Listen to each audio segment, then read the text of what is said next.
अंतिम सवाल 5 मिनट आपका और लूंगा। ये बड़ा महत्वपूर्ण सवाल है और सबके दिमाग में आता है कि लेखन में प्रोत्साहन का क्या योगदान है। स्मिता जी आई हैं। स्मिता जी का स्वागत करता हूं मैं। हल्द्वानी से हैं, उत्तराखंड से।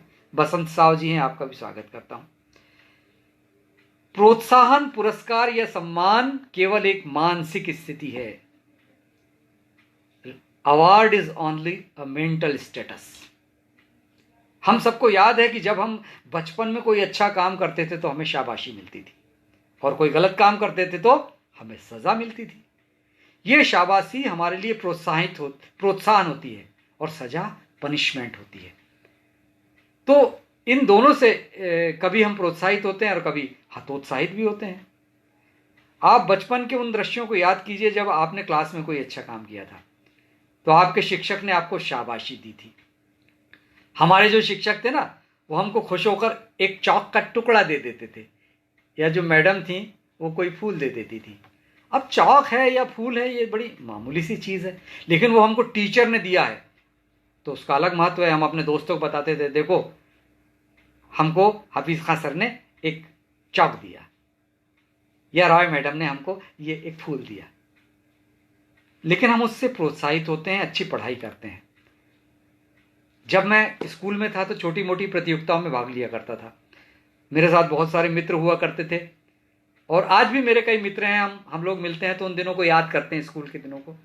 लेकिन उन सब में हम 2 लोग थे जिनका फर्स्ट और सेकंड नंबर आता था। अभी भी वो हमारे मित्र, हो सकता है इस कार्यक्रम को सुन रहे हों, उनका मैं स्वागत करता हूं। अब हमें पुरस्कार में कभी कभी कोई कंपास बॉक्स मिल जाता था, कोई प्लास्टिक का डिब्बा, या छोटा मोटा वो कप यादगार स्वरूप मिलता था। बचपन की एक बात बताना चाहता हूं कि जब मैं 8वीं कक्षा में था तो भंडारा में हमारे एक शिक्षक थे, प्यारेलाल फुलसुंगे। उन्होंने चांदनी रात में नौका विहार निबंध लिखने के लिए दिया।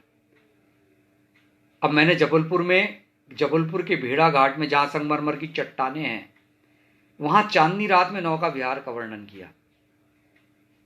उन्होंने मुझसे पूछा कि तुम कब गए थे भेड़ा घाट और कब नौका विहार किया।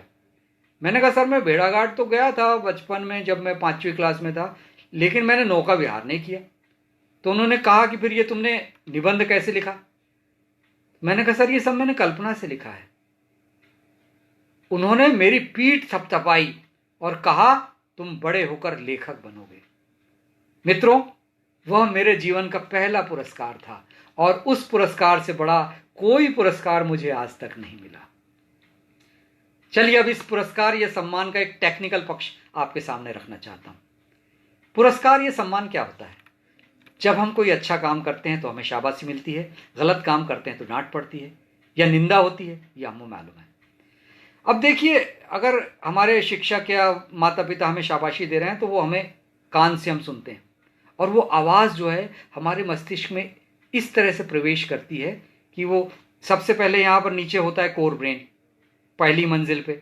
उसके ऊपर होता है लिम्बिक सिस्टम, सेकंड फ्लोर पे, और थर्ड फ्लोर पे होता है हमारा सेरेब्रम। तो वो बात सबसे पहले आती है कानों के माध्यम से, ये आपके नीचे कोर ब्रेन में, कोर ब्रेन से लिम्बिक सिस्टम में जाती है।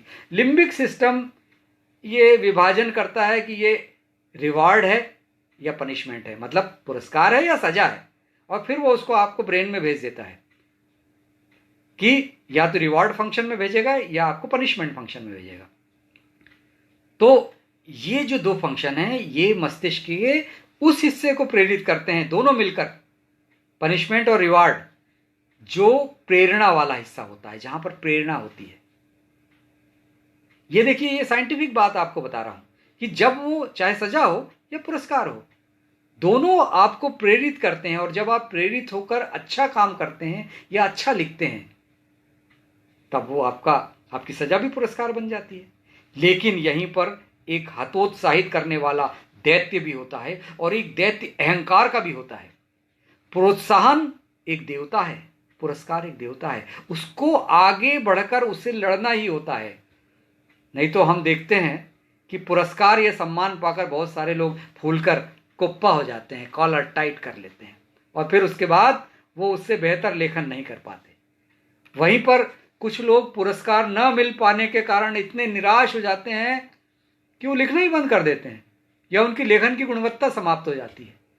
इसलिए पुरस्कार पाने वालों से और न पाने वाले अपने सभी मित्रों से यह कहना चाहता हूं कि इन दोनों अतियों से बचें। प्रशंसा और पुरस्कार हत्यारे भी साबित हो सकते हैं। और अंत में बस एक अपनी बात बताना चाहता हूं कि मेरे साथ क्या हुआ कि लंबी कविता पुरातत्वविद्ता आप लोगों तक पहुंची होगी, आपने पढ़ी होगी। ज्ञान रंजन जी ने पहल पुस्तिका के रूप में 2005 में से प्रकाशित किया था। ज्ञान रंजन जी जबलपुर के हैं, पहल पत्रिका जबलपुर से निकलती है। जबलपुर मेरी ससुराल है। मैं जब भी जाता जबलपुर तो ज्ञान रंजन जी से मिलने ज़रूर जाता था, उनको प्रणाम करता था। मेरे पिता की उम्र के हैं और मैं उनको अपनी कविताएं भेजता था। लेकिन इन सारे संबंधों के बावजूद सन 85 से लेकर 2000 तक 15-16 साल तक उन्होंने मेरी कविताएं वापस की। उन्होंने कहा कि अभी तुम्हारी रचना पहल के लायक नहीं हुई। मैं उसे चैलेंज के रूप में स्वीकार करता रहा। और जब अंत में 2002 में जब 20 पेज की थी कविता पुरातत्वविद्ता, उन्होंने उसका चयन किया और कहा कि यह कविता पहल पे छपेगी। और जब वो कविता 53-54 पेज की हुई तब 60 पेज की पहल पुस्तिका में वो कविता प्रकाशित हुई और वो कविता मेरी सिग्नेचर कविता बनी। तो यह भी मेरे लिए बहुत बड़ा पुरस्कार है और ऐसा ही पुरस्कार आपके लिए भी हो सकता है। इसलिए किसी साहित्यिक पुरस्कार की आशा न करें, अपने पुरस्कार खुद तैयार करें। ऐसे ही हमारे मित्र हैं प्रवीण शिखर, जो बैक स्टेज नाट्य संस्था के निर्देशक हैं प्रयागराज इलाहाबाद में। उन्होंने पहल में ही प्रकाशित मेरी जो कविता है 25 पेज की देह कविता, देह आप लोगों ने, बहुत सारे लोगों ने पढ़ी है, उस कविता का 70 मिनट का इलाहाबाद में मंचन किया। वह भी मेरे लिए एक पुरस्कार है। फिर उस कविता के अनुवाद हुए। डॉक्टर हेमंत गहलोत हैं उज्जैन में अंग्रेजी विभाग विश्वविद्यालय, विक्रम विश्वविद्यालय के विभाग अध्यक्ष, उन्होंने देह कविता का अंग्रेजी में अनुवाद किया। ये भी सब पुरस्कार हैं और ये सब यात्रा अनवरत जारी रहती है। इसलिए आप सब भी अपनी रचना यात्रा जारी रखें। किसी से कोई पुरस्कार, सम्मान आदि की अपेक्षा न रखें। आपके लिखे हुए की एक पंक्ति भी कोई अगर याद रखे, आपके लिखे हुई रचना की या आपकी कविता की, वह किसी के जीवन में यदि वह काम आए और आपके लिखे से यदि किसी को प्यार हो जाए तो वही आपका सबसे बड़ा पुरस्कार है, वही आपका सबसे बड़ा पुरस्कार है। बहुत बहुत धन्यवाद मित्रों। मैं अब आप सबसे विदा चाहता हूँ और हमारे सारे मित्र भाई ब्रज श्रीवास्तव जी और जो अन्य लोग, कमलेश सक्सेना जी, शिवानी, नीलिमा जी, भाई रजत कृष्ण और तमाम लोग, मैं सबके नाम नहीं पढ़ पा रहा हूँ। सारे लोगों को मैं बाद में अपनी टिप्पणियों में, जब फेसबुक पर यह निरंतर प्रकाशित होगी, सबको मैं धन्यवाद प्रेषित करूँगा। पुनः आप सबका बहुत बहुत धन्यवाद।